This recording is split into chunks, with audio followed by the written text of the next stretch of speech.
History media T V کے معزز ناظرین اکرام، السلام علیکم۔ ناظرین، آج ہم دوسرے امام حضرت سیدنا امام حسن رضی اللہ تعالی عنہ کی شہادت کا تذکرہ کریں گے۔ سن ہجری کے تیسرے سال رمضان المبارک کے مہینے میں خانوادہ نبوت میں وہ پھول کھلا جو کہ آگے جا کر جنت کے نوجوانوں کا سردار کہلایا۔ جب مسلمانوں نے اللہ تعالیٰ کے حکم سے مکہ مکرمہ سے مدینہ منورہ ہجرت کی تو مسلمانوں کو بہت سی دشواریوں کا سامنا کرنا پڑا اور مسلمان وقتی طور پر پریشان تھے، تو اللہ تعالیٰ کو اپنے پیارے محبوب اور اس کی پیاری امت کی خوشی مطلوب تھی، لہذا حضرت علی المرتضیٰ رضی اللہ تعالیٰ عنہ اور حضرت بی بی فاطمہ رضی اللہ تعالیٰ عنہ کے گھر ایک گوہر نایاب کی ولادت ہوئی۔ جب حضور صلی اللہ علیہ وسلم کو اس کی خبر ملی تو آپ فوری طور پر حضرت بی بی فاطمہ کے گھر تشریف لائے اور نو مولود کو اپنی گود میں اٹھا کر کانوں میں اذان دی اور اللہ تعالیٰ کا شکر ادا کیا، جس نے ان حالات میں مسلمانوں کو خوشی عطا فرمائی اور خانوادہ رسول صلی اللہ علیہ وسلم میں ایک حسین ترین پھول کا اضافہ فرمایا۔ آپ صلی اللہ علیہ وسلم نے فرمایا کہ بچے کا نام کیا رکھا ہے؟ حضرت علی المرتضیٰ رضی اللہ تعالیٰ عنہ نے فرمایا کہ اس بچے کا نام حرب رکھا ہے، مگر آپ صلی اللہ علیہ وسلم نے ارشاد فرمایا کہ نہیں، اس بچے کا نام حرب نہیں بلکہ حسن ہے۔ حضرت امام حسن رضی اللہ تعالیٰ عنہ کی پیدائش کے 7 دن کے بعد بچے کا عقیقہ کیا گیا اور بچے کے بال سر سے اتروائے گئے اور خیرات کی گئی۔ حضرت امام حسن رضی اللہ تعالیٰ عنہ، حضرت مولا علی رضی اللہ تعالیٰ عنہ اور نبی اکرم صلی اللہ علیہ وسلم کی لختے جگر حضرت بی بی فاطمہ کے سب سے بڑے بیٹے اور حضرت امام حسین رضی اللہ تعالیٰ عنہ کے بڑے بھائی تھے۔ سنی مسلمان حضرت امام حسن علیہ السلام کو 5واں خلیفہ راشد جبکہ اہل تشیع ان کو دوسرا امام مانتے ہیں۔ ان کے والد ماجد حضرت علی رضی اللہ تعالیٰ عنہ کی وفات کے بعد انہیں خلافت کے لیے منتخب کیا گیا، لیکن تقریباً 6 ماہ بعد حضرت امام حسن رضی اللہ تعالیٰ عنہ نے خلافت حضرت امیر معاویہ کے سپرد کر دی۔ حضرت امیر معاویہ کے دور میں خلافت ملوکیت میں تبدیل ہو گئی اور وہ اموی سلطنت کے بانی قرار پائے۔ یوں پہلے دور کا خاتمہ ہوا۔ حضرت امام حسن رضی اللہ تعالیٰ عنہ غریبوں کو عطیہ کرنے، غریبوں پر اپنی شفقت اور عنایات، اپنی علم پروری اور بہادری کے لیے جانے جاتے تھے۔ حضرت امام حسن رضی اللہ تعالیٰ عنہ نے اپنی زندگی مدینہ منورہ میں ہی بسر کی۔ حضور صلی اللہ علیہ وسلم کو حضرت امام حسن رضی اللہ تعالیٰ عنہ کے ساتھ بہت غیر معمولی محبت تھی۔ ایسی محبت بہت کم خوش قسمتوں کے حصے میں آئی ہوگی۔ حضور صلی اللہ علیہ وسلم نے حضرت امام حسن رضی اللہ تعالیٰ عنہ کی پرورش بڑی چاہت، محبت اور ناز و نام سے فرمائی۔ کبھی آپ صلی اللہ علیہ وسلم حضرت امام حسن کو اپنی آغوش نبوت میں لے کر باہر نکلتے، کبھی دوش مبارک پر سوار کرا کر باہر نکلتے۔ ان کی معمولی تکلیف بھی آپ صلی اللہ علیہ وسلم کو پریشان کر دیتی تھی۔ کوئی دن ایسا نہ گزرتا تھا جب آپ صلی اللہ علیہ وسلم حضرت امام حسن رضی اللہ تعالیٰ عنہ کو دیکھنے کے لیے اپنی لخت جگر حضرت بی بی فاطمہ کے گھر تشریف نہ لے کر جاتے۔ حضرت امام حسن اور حضرت امام حسین رضوان اللہ اجمعین آپ صلی اللہ علیہ وسلم سے بہت مانوس ہو گئے تھے۔ کبھی سجدے کی حالت میں آپ صلی اللہ علیہ وسلم کی پشت مبارک پر بیٹھ جاتے اور آپ صلی اللہ علیہ وسلم کو سجدہ طویل کرنا پڑتا۔ کبھی دوران رکوع آپ صلی اللہ علیہ وسلم کی ٹانگوں سے گزر جاتے اور کبھی ریش مبارک سے کھیلتے، غرض طرح طرح کی شرارتیں کرتے، اور ایک جانثار نانا ان بچگانہ حرکتوں سے محظوظ ہوتے تھے اور بچوں کو کبھی نہ ڈانٹتے بلکہ خوش ہوا کرتے تھے۔ ابھی حضرت امام حسن رضی اللہ تعالیٰ کی عمر مبارک 8 سال ہی تھی کہ یہ بابرکت سایہ سر سے اٹھ گیا اور آپ صلی اللہ علیہ وسلم دنیا سے ظاہری پردہ فرما گئے۔ اس کے بعد حضرت ابو بکر صدیق رضی اللہ تعالیٰ عنہ پہلے خلیفۃ المسلمین مقرر ہوئے آپ بھی حضرت امام حسن کے حضور صلی اللہ علیہ وسلم کے ساتھ تعلق کی وجہ سے حضرت امام حسن علیہ السلام سے بڑی محبت فرماتے تھے۔ ایک مرتبہ حضرت ابوبکر صدیق نماز پڑھ کر مسجد سے نکلے، حضرت علی رضی اللہ تعالیٰ عنہ بھی ہمراہ تھے۔ راستے میں حضرت امام حسن رضی اللہ تعالیٰ عنہ کھیل رہے تھے۔ حضرت ابوبکر صدیق اور حضرت امام حسن کو اٹھا کر کندھے پر بٹھا لیا اور فرمایا، خدا کی قسم حسن حضور صلی اللہ علیہ وسلم سے مشابہ ہے، علی کے مشابہ نہیں ہے۔ حضرت علی رضی اللہ تعالیٰ عنہ مسکرانے لگے۔ حضرت عمر فاروق رضی اللہ تعالیٰ عنہ نے بھی اپنے دور خلافت میں دونوں بھائیوں کے ساتھ ایسا ہی محبت امیز برتاؤ رکھا۔ چنانچہ جب آپ رضی اللہ تعالیٰ عنہ نے صحابہ کرام کے وظائف مقرر فرمائے تو حضرت امام حسن اگرچہ اس صف میں نہ آتے تھے، پھر بھی آپ کا 5000 روپے مہینہ وظیفہ مقرر فرما دیا گیا۔ حضرت عثمان غنی رضی اللہ تعالیٰ عنہ نے بھی اپنے دور خلافت میں ایسا ہی شفقت برا برتاؤ جاری رکھا۔ حضرت ابوبکر اور حضرت عمر فاروق کے ادوار خلافت میں کم سنی کے باعث حضرت امام حسن اور حضرت امام حسین کسی کام میں حصہ نہ لے سکتے تھے۔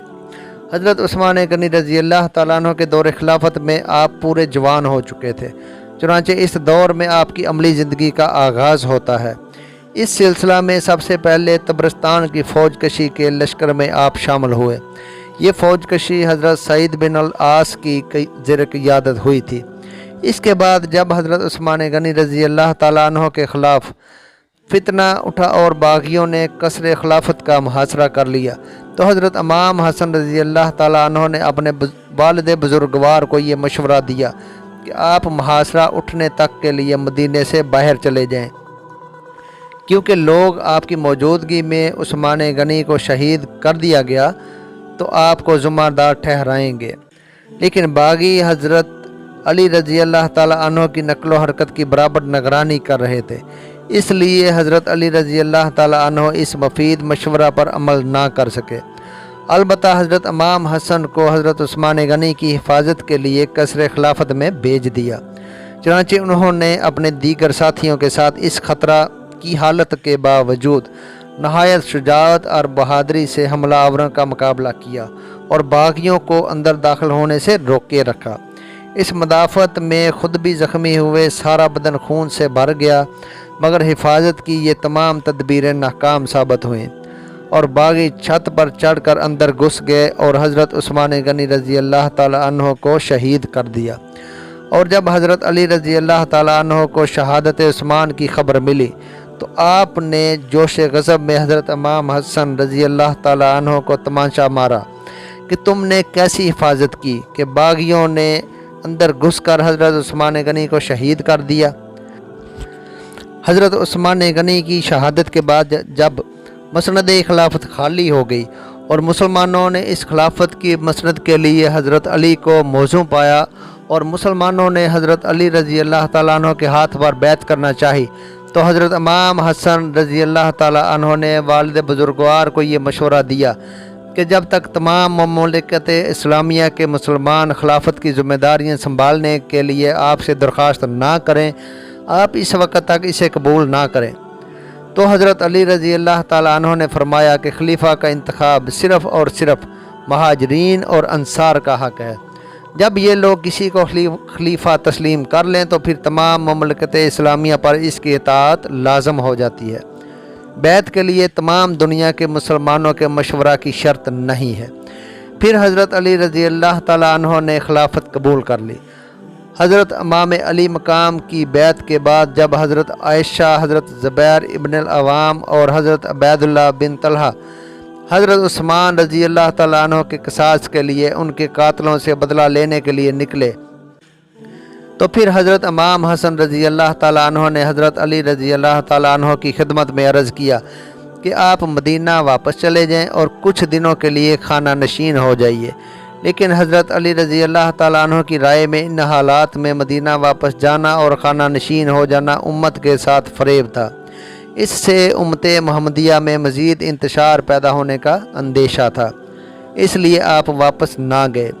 یہ وہ وقت تھا کہ حضرت طلحہ اور زبیر وغیرہ حضرت عثمان غنی کے قصاص کے لیے نکل چکے تھے، اس لیے حضرت علی رضی اللہ تعالیٰ عنہ نے بھی مقابلے کی تیاریاں شروع کر دی۔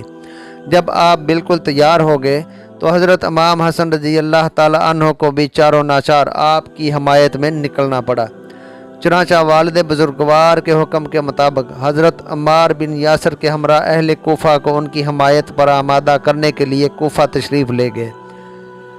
انہی دنوں میں حضرت ابو موسیٰ اشعری مسلمانوں کو خانہ جنگی سے باز کرنے کے لیے کوفہ آئے ہوئے تھے اور جامع مسجد کوفہ میں تقریر کر رہے تھے کہ برادران کوفہ، تم لوگ عرب کی بنیاد بن جاؤ تاکہ مظلوم اور خوف زدہ لوگ تمہارے دامن میں پناہ لیں۔ لوگوں، فتنہ اٹھتے وقت پہچان نہیں پاتا بلکہ اندھیرے میں رہتا ہے، اور فتنہ ختم ہونے کے بعد اس کی حقیقت ظاہر ہوتی ہے، لیکن اس وقت تک وہ نقصان کر چکا ہوتا ہے، کیونکہ ہمیں معلوم نہیں کہ یہ فتنہ کہاں سے اٹھا ہے اور اس کے پیچھے کون ہے۔ اس لیے تم لوگ اپنی تلواریں میانوں میں ڈال لو اور اپنے دیگر ہتھیار سنبھال کر رکھ لو اور گھروں میں بیٹھے رہو۔ لوگوں، فتنے کے زمانے میں سونے والا کھڑا ہونے والے سے اور کھڑا ہونے والا چلنے والے سے بہتر ہے۔ حضرت امام حسن رضی اللہ تعالیٰ عنہ نے یہ مسجد میں تقریر سنی تو ابو موسیٰ اشعری کو روک دیا اور فرمایا، تم یہاں سے نکل جاؤ اور جہاں جی چاہے چلے جاؤ۔ حضرت امام حسن رضی اللہ تعالیٰ عنہ خود ممبر پر بیٹھ کر لوگوں کو حضرت علی رضی اللہ تعالیٰ عنہ کی امداد کرنے پر ابھارنے لگے۔ چنانچہ آپ کی دعوت اور اجر کندی کی تقریر پر 9650 کوفی حضرت علی رضی اللہ تعالیٰ عنہ کا ساتھ دینے پر تیار ہو گئے۔ حضرت امام حسن رضی اللہ تعالیٰ عنہ ان سب کو لے کر مقام ذکار میں حضرت علی رضی اللہ تعالیٰ عنہ سے آ ملے اور برابر ساتھ رہے۔ جنگ جمل کے بعد جنگ صفین کا قیامت خیز معرکہ ہوا۔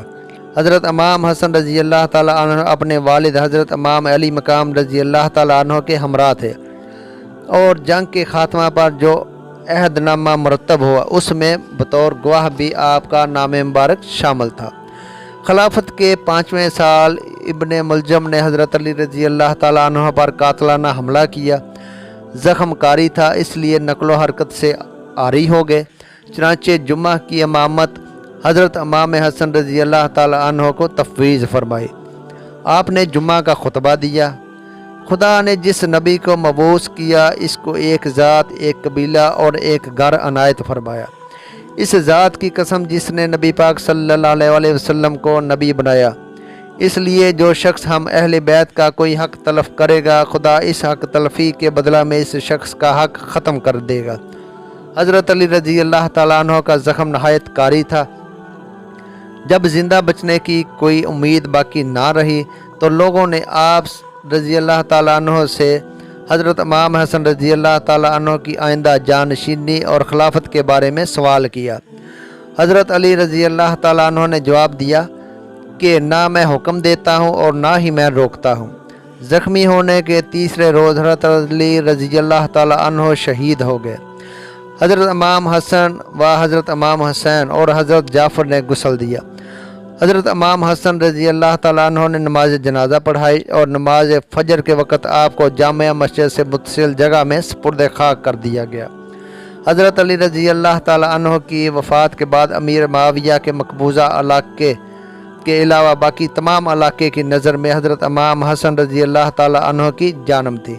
چنانچہ والد محترم کی تدفین سے فارغ ہو کر آپ جامع مسجد تشریف لائے۔ مسلمانوں نے بیعت کے لیے ہاتھ بڑھائے تو آپ نے بیعت لے لی۔ حضرت امیر معاویہ کے ساتھ بہت قدیم اختلاف چلا رہا تھا۔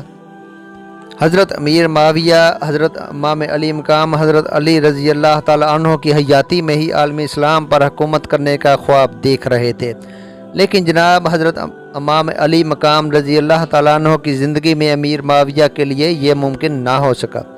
مگر اب امیر معاویہ کا یہ جذبہ شدت اختیار کر گیا تھا۔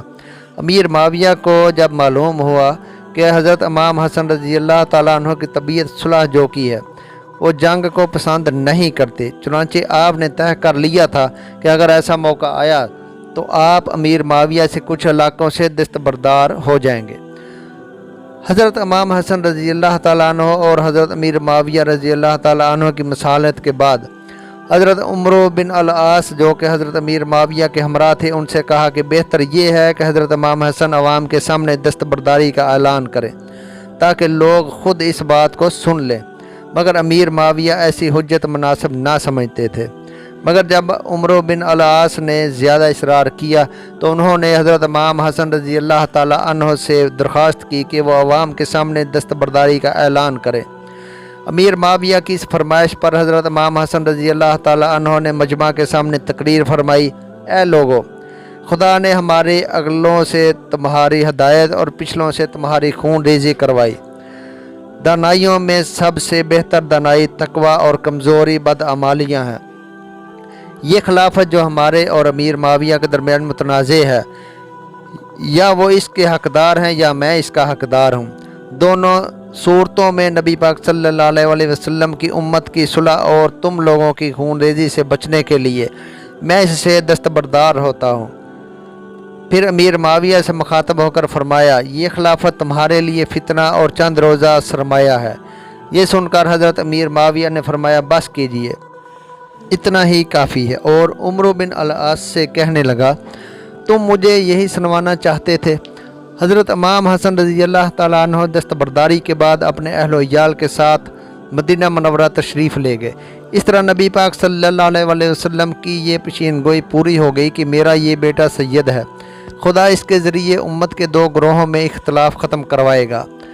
آپ کی مدت خلافت 5.5 یا 6 ماہ رہی۔ آپ کی بیعت خلافت کی تاریخ کا ذکر تو موجود ہے، مگر آپ کی دستبرداری کی تاریخ کے بارے میں تاریخ خاموش ہے۔ حضرت امام حسن رضی اللہ تعالیٰ عنہ دستبرداری کے بعد کسی بھی طرح میر معاویہ کی خلافت کو تسلیم کرنے پر تیار نہ ہوتے تھے اور ان سے مقابلہ کرنے کے لیے ہر وقت تیار رہتے تھے۔ ایک ہم خیال جماعت سے جنگ کے لیے بیعت بھی لے لی تھی، لیکن آخر میں حضرت امیر معاویہ نے ان کے تمام مطالبات مان کر صلح کر لی۔ دستبرداری کے بعد حضرت امام حسن رضی اللہ تعالیٰ عنہ آخری لمحے تک اپنے بزرگوار کے قریب خاموش زندگی گزارتے رہے۔ 50 ہجری میں آپ رضی اللہ تعالیٰ عنہ کو کسی نے زہر دے دیا۔ زہر کے متعلق عام طور پر غلط فہمی یہ ہے کہ امیر معاویہ کے کہنے پر دیا گیا تھا، جو سراسر غلط ہے۔ زہر اتنا تیز اور خطرناک تھا کہ جگر کے ٹکڑے ٹوٹ ٹوٹ کر گرنے لگے۔ حالت زیادہ نازک ہوئی تو زندگی سے مایوس ہو گئے، تو حضرت امام حسین رضی اللہ تعالیٰ عنہ کو بلا کر زہر دینے والا واقعہ بیان کیا، تو انہوں نے زہر دینے والے کا نام پوچھا۔ فرمایا کہ نام پوچھ کر کیا کرو گے؟ کہنے لگے کہ اسے قتل کروں گا۔ فرمایا اگر میرا خیال درست ہے تو خدا بہتر بدلہ لے گا، اور اگر غلط ہے تو میں نہیں چاہتا کہ میری وجہ سے کوئی ناکردہ سزا یاب ہو۔ حضرت امام حسن رضی اللہ تعالیٰ عنہ کو اپنے نانا کے پہلو میں دفن ہونے کی بڑی تمنا تھی، اس لیے اپنی محترم نانی حضرت اماں عائشہ صدیقہ سے حجرہ مبارک نبوی میں دفن ہونے کی اجازت چاہی۔ انہوں نے خوشی خوشی اجازت دے دی۔ اجازت ملنے کے بعد احتیاطاً فرمایا کہ میرے مرنے کے بعد دوبارہ اجازت لینا ممکن ہے میری زندگی میں مروت سے اجازت دے دی ہو، اگر دوبارہ اجازت مل جائے تو روضہ نبوی میں دفن کرنا۔ مجھے خطرہ ہے کہ اس صورت میں بنو امیہ مزاحمت کریں گے، اگر مزاحمت کا خطرہ ہو تو اصرار نہ کرنا اور بقیع الغرقد یعنی جنت البقیع میں دفن کر دینا۔ زہر کھانے کے تیسرے دن ضروری وصیت کرنے کے بعد ربیع الاول 49 یا 50 ہجری میں آپ کی وفات ہو گئی۔ وفات کے وقت عمر مبارک 47 یا 48 برس تھی۔ حضرت امام حسن رضی اللہ تعالیٰ عنہ کی رحلت کوئی معمولی واقعہ نہ تھا، بلکہ صبر و تحمل کا ماتم تھا، علم و بے نیازی کا ماتم تھا، خاندان نبوت کے چشم و چراغ کا ماتم تھا۔ اس لیے آپ کی وفات کے موقع پر مدینہ میں گھر گھر صفِ ماتم بچھ گئے، بازار بند ہو گئے، سناٹا چھا گیا۔ بنو ہاشم کی عورتوں نے پورا 1 مہینہ تک سوگ منایا۔